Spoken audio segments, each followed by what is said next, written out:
Hello दोस्तों, आपका स्वागत है हमारे टोटली एक्सप्लेन मूवी चैनल पर। दोस्तों, आज हम एक ऐसी मूवी की बात करने जा रहे हैं जिसका इतिहास AK-47 से जुड़ा हुआ है। वीडियो को अंत तक देखें और आपको पता चलेगा कि AK-47 का आविष्कार क्यों हुआ था और कैसे हुआ था। दोस्तों, मूवी की शुरुआत होते हैं और हम एक बच्चे को देखते हैं जो कि कुछ बनाता रहता है।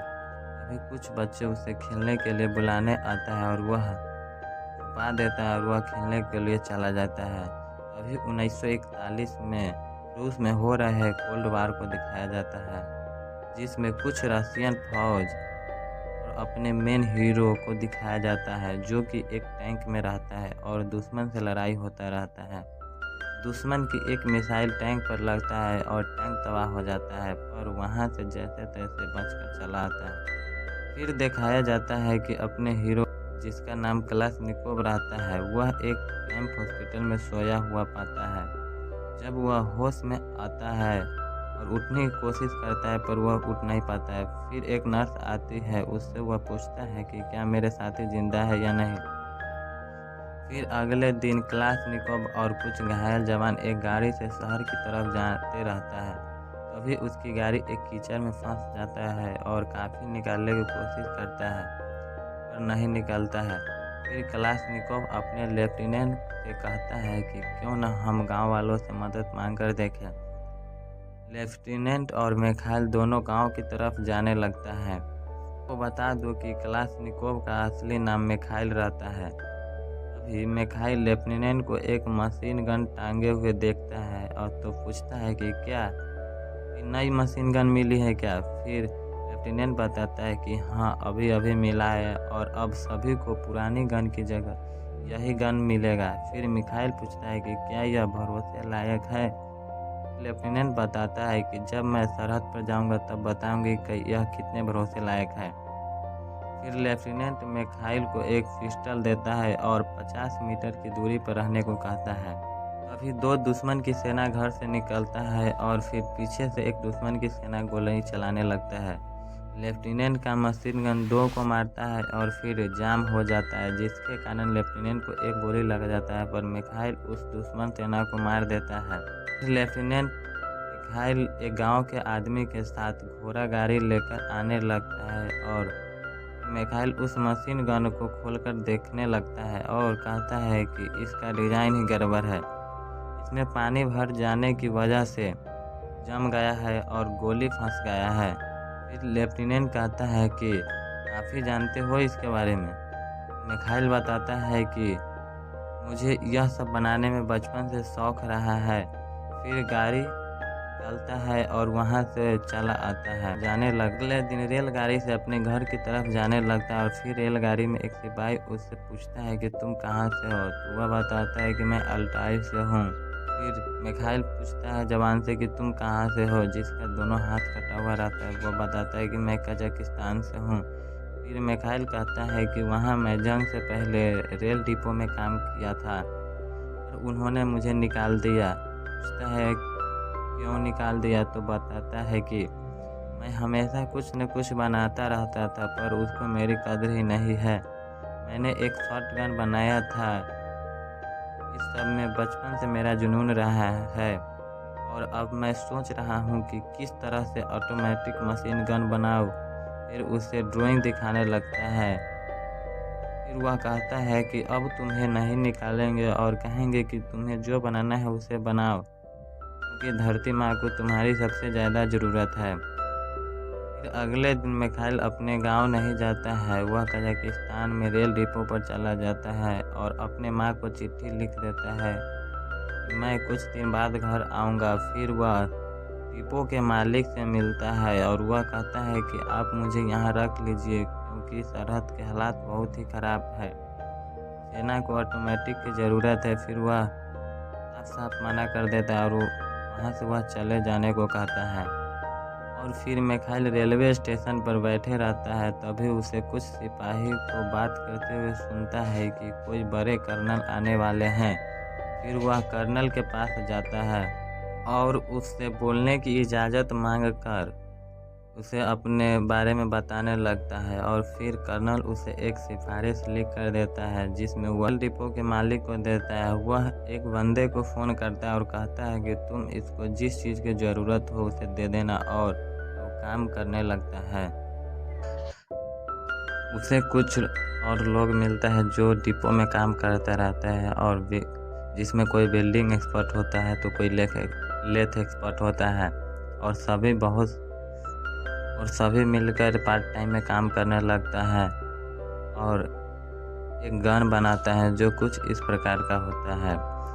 इसका टेस्ट करने जाता है। फायर करते ही सभी लोग खुश होने लगता है। फिर वह उस गन को लेकर अल्माटा चला जाता है। अल्माटा में कर्नल के बारे में पूछता है, पर कर्नल वहां नहीं रहता है, इसलिए उसके पास गन देखकर उसे जेल में बंद कर देता है। फिर कर्नल आता है और उस गन को देखता है, उसका तारीफ करता है और कहता है कि यह कमाल का चीज़ है और यह हाथों से बनाया हुआ है। फिर उसे टेस्टिंग के लिए भेज देता है। टेस्टिंग करता है और उसे देखकर शौक हो जाता है। फिर कहता है कि मैं उससे मिलना चाहता हूँ जो इसे बनाया है। फिर देखते हैं कि जेल में उसका सभी सिपाही मजाक उड़ाता रहता है और कहता है कि तुम कहीं से इन्वेंटर नहीं लग रहे हो, तुम मुश्किल से 4वीं या 5वीं तक पढ़े लिखे होंगे। तभी कर्नल और एक और बड़े अधिकारी आता है और कलाशनिकोव को वहां से लेकर चला जाता है। फिर कहता है कि तुम्हें इस पर और भी काम करना होगा और इसका वजन और डिज़ाइन में बदलाव करना होगा। इस गन को सेना में शामिल होने के लिए ऑल यूनियन वेपन कॉन्टेस्ट में जीतना होगा। अगले दिन जनरल डायर आते हैं और कलाशनिकोव जनरल डायर को अपना गन दिखाता है और फिर उसे टेस्ट करता है और कहता है कि यह तुम गन ऑल यूनियन कंटेस्ट में शामिल करो, मैं तुम्हें खुद रिकमेंड लेटर लिख दूंगा। और फिर वह अपने मिलिट्री डिस्ट्रिक्ट में अपने गन को प्रस्तुत करने के लिए चला जाता है। तभी गाड़ी में उसे एक और इंजीनियर मिलता है जो उसके गन को देखता है। उसे कहता है कि अगर तुम्हारा डिज़ाइन जीतता है तो तुम्हें मैं बेशकीमती अर्मेनियन शराब गिफ्ट में दूंगा, और अगर मेरा डिज़ाइन जीतता है तो तुम्हें मुर्गा बनना पड़ेगा। फिर वह अपना सिफारिश एक बड़े अधिकारी को देता है। फिर उसे पढ़कर उसे सीनियर इंजीनियर से मिलाया जाता है और कहता है कि इन्हें जो कुछ भी ज़रूरत हो इसे दे देना। फिर उसे एक ऑफिस दिया जाता है और खाने पर उसको एक लड़की मिलती है जिसका नाम मोसियावा रहती है। वह कहती है कि मैं तुम्हें ड्राइंग बनाने में मदद करूंगी, मुझे पैसा मिलेगा। अगले दिन टेस्टिंग होता है, तभी यह गन खराब हो जाता है। फिर वह कर्नल से कहता है कि मैं हार गया और वह घर जाना चाहता है, पर उसे कर्नल कहता है कि यहाँ तक बहुत कम ही लोग आ पाते हैं, तुम फिर से कोशिश करो और कंटेस्ट में करो, एक और कंटेस्ट होने वाला है। फिर वह कजाकिस्तान चला जाता है और वहाँ जाकर जनरल डायर से मिलता है और फिर जनरल डायर कहता है कि तुम अच्छे से मेहनत नहीं कर रहे हो, तुम अच्छे से मेहनत करो और बनाओ। फिर वह रात भर जाकर एक और डिज़ाइन तैयार करता है और फिर उसे टेस्टिंग के लिए, और अगले दिन वह मोसियावा के घर जाता है और दोनों फिजिकल होता है क्योंकि दोनों में प्यार हो गया था। फिर अगले दिन डिज़ाइन को टेस्टिंग करता है पर वह भी फेल हो जाता है क्योंकि इससे बड़े पैमाने पर बनाना बहुत ही मुश्किल होता है। फिर कलाशनिकोव डॉक्टर के पास जाता है और कहता है कि मुझे आप सीमा पर जाने की इजाज़त दीजिए, पर वह मना कर देता है। फिर अगले दिन उसे इंजीनियर मिलता है, उसे काफ़ी बात चलता है और कहता है कि तुम्हारा डिज़ाइन काफ़ी कमाल का है, आराम से सोचो इसके बारे में। फिर वह सोने जाता है और अपने बचपन को याद करने लगता है। तभी अगले दिन बाजा में प्रचार किया जाता है कि हम लोग सीमा पर जीत गए हैं और सभी लोग खुशियां मनाने लगता है। फिर वह कर्नल से मिलने जाता है और कहता है कि हमने जो इस पर मेहनत किया है क्या यह बेकार हो जाएगा। फिर उसे कर्नल एक लेटर दिखाता है जिसमें लिखा होता है कि हमारी सभी सेना को उच्च स्तर के हथियार उपलब्ध किया जाए। फिर वह एक नए राइफल बनाने लग जाता है। तभी वहाँ इंजीनियर आता है और वह डिज़ाइन की ड्राइंग देखकर कहता है कि यह तो कमाल का है, पर इसमें जितनी ज़्यादा पार्ट पुर्जे होंगे उतने ही खराब होने के चांसेस बढ़ जाएगा। फिर वह कहता है कि तुम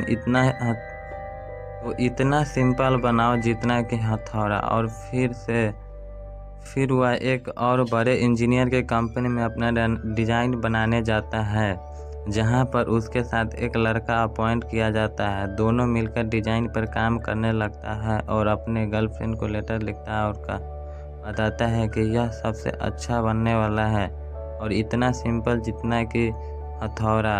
और मैं अपने पहला प्रोडक्शन को टेस्ट करने के लिए उत्साह होता जा रहा हूँ। फिर वह अपना पहला प्रोडक्शन को देखता है और टेस्ट करने के लिए जाता है, पर वहाँ उसे टेस्ट नहीं करने देता है क्योंकि वहाँ पर बड़े इंजीनियर कॉमरेड डेक्टोरोव का डिज़ाइन का टेस्ट चलता रहता है। तभी वह बाहर गली में एक ड्राम पर गोल घेरा बनाता है और उसे टेस्ट करने लगता है। उसे सिपाही पकड़ कर ले जाता है। फिर उसे कॉमरेड डेक्टोरोव बुलाते हैं और बात करने लगता है और कहते हैं कि तुम्हारी डिज़ाइन में कुछ तो बात ज़रूर था। कहता है कि सुनने में आया है कि तुमने कभी पढ़ाई नहीं की। वह बताता है कि हाँ, मैंने नहीं की। फिर उसे डेक्टोरोव बैठने को कहता है और उसे कहता है कि तुम मुझे अपना डिज़ाइन दिखाओ। को मना कर देता है क्योंकि कोई भी इंजीनियर अपना डिज़ाइन किसी दूसरे इंजीनियर को नहीं दिखाता है। पर कॉमरेड डेक्टोरोव क्लासनिकोव को बताता है कि डरो मत, मैं तुम्हारा डिज़ाइन नहीं चुराऊंगा। फिर वहाँ से दोनों गाड़ी में बैठकर है और क्लासनिकोव अपना डिज़ाइन दिखाने लगता है। फिर इंजीनियर कहता है कि काम बुरा तो नहीं है, बहुत सोच समझ कर जोड़ा है। फिर वह कहता है कि मुझे लगता है कि मेरे गन का टेस्ट करने का कोई फ़ायदा नहीं है। फिर उसे टेस्ट करने के लिए भेज दिया जाता है और पहले कॉमरेड डेक्टोरोव के डिज़ाइन का टेस्ट पानी में डालकर किया जाता है और वह मैगजीन निकालने में असफल हो जाता है। फिर बालू में डालकर फायर किया जाता है पर वह फेल हो जाता है। इसके बाद क्लासनिकोव के डिज़ाइन का टेस्ट किया जाता है, सबसे पहले पानी में डालकर, और वह उसमें पास हो जाता है। इसके बाद बालू में यानी कि रेत में डालकर फायर किया जाता है और वह उसमें भी पास हो जाता है। तब 1949 के समय हो गया होता है और फिर मॉस्को में उसे स्टार्लिंग पुरस्कार से नवाजा जाता है। फिर उसे कर्नल गाड़ी में लेकर चला जाता है। कर्नल कुछ पूछता है कि तुमने कहाँ तक पढ़ाई किए हो, तब वह कहता है कि मैं सिर्फ 7वीं ग्रेड तक पढ़ाई किया हूँ। फिर कर्नल क्लासनिकोव से पूछता है कि तुम घर कब गए थे, तो क्लासनिकोव बताता है कि मैं इतने दिन हो गया कि शायद मैं अपने माँ को भी नहीं पहचान पाऊंगा। फिर उसे बहुत सारे जवानों से मिलाया जाता है और कहता है कि इनकी AK-47 राइफल हमारे हथियारों का भविष्य है। और फिर कहता है कि मैं तुम्हारे छुट्टी का ऑर्डर पर साइन कर दूंगा। जाओ अपने घर घूम कर और अपने माँ को मेरा शुभकामनाएं देना। और सभी लोग ताली बजाने लगते हैं और फिर क्लासनिकोव और उसकी बेबी और बेटी घर की तरफ जाने लगता है। इसके साथ ही मूवी की खत्म हो जाती है।